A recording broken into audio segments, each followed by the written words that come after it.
আজকে আমি তৈরি করব তেল কই। দেখো, তেল কই বানানোর জন্য আমি কই মাছগুলোকে ভালো করে ধুয়ে নুন হলুদ মাখিয়ে 15 মিনিট আগে রেখে দিয়েছি। আর এবার মাছগুলোকে হালকা করে ভেজে নেব।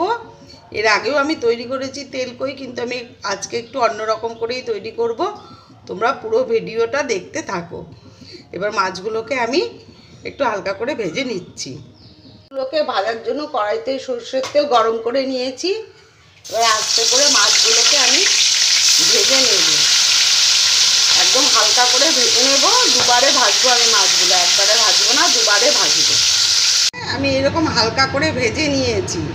আর ওই মাছ ভাজা তেলে আমি আরেকটু তেল দিয়ে দিয়েছি, তেল কই, তার জন্য তেল তো একটু বেশি লাগবেই। আর ফোড়নে দেবো এবার আমি একটা শুকনো লঙ্কা আর কালো জিরে। সামান্য একটু ফোড়নটাকে 2 সেকেন্ড ভেজে নিয়ে তারপর আমি একটা পেস্ট তৈরি করে রেখেছি। একটা ছোট সাইজের পেঁয়াজ, একটা ছোট সাইজের টমেটো, একটু আদা আর কাঁচা লঙ্কা একসাথে মিক্সিতে আমি পেস্ট করে নিয়েছি। এবার মশলাটাকে আমি একটু ভেজে নেব। দিয়ে দেবো আমি নুন, হলুদ আর একটু জিরের গুঁড়ো। একসাথে সব কিছু মশলাটা খুব ভালো করে এবার কষিয়ে নেব। মশলাটাকে দেখো ভালো করে কষিয়ে নিয়েছি। আর মশলা থেকে তেল বেরিয়ে গেছে। দিয়ে দেবো 2-3টে চেরা কাঁচা লঙ্কা। আবার একটু মিশিয়ে নিয়ে ভেজে রাখা মাছগুলো আমি মশলার সাথে একটু কষিয়ে নেব। তারপর সামান্য জল দেবো।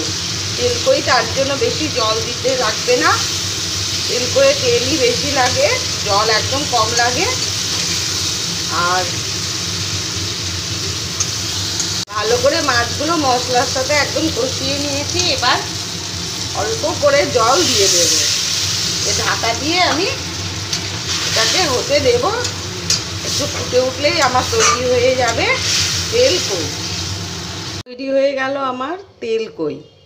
রেসিপিটা তোমাদের কেমন লাগলো জানাবে। আর রেসিপিটা ভালো লেগে থাকলে লাইক, কমেন্ট ও শেয়ার করে দিও। আর সাবস্ক্রাইব করে দিও ইউটিউব চ্যানেলটিকে। একদম কম মশলায় আমি এইরকম তেল কই তৈরি করলাম। তোমরা একবার এইভাবে বাড়িতে তৈরি করে দেখো। গরম ভাতের সাথে এইরকম তেল কই খুবই ভালো লাগবে।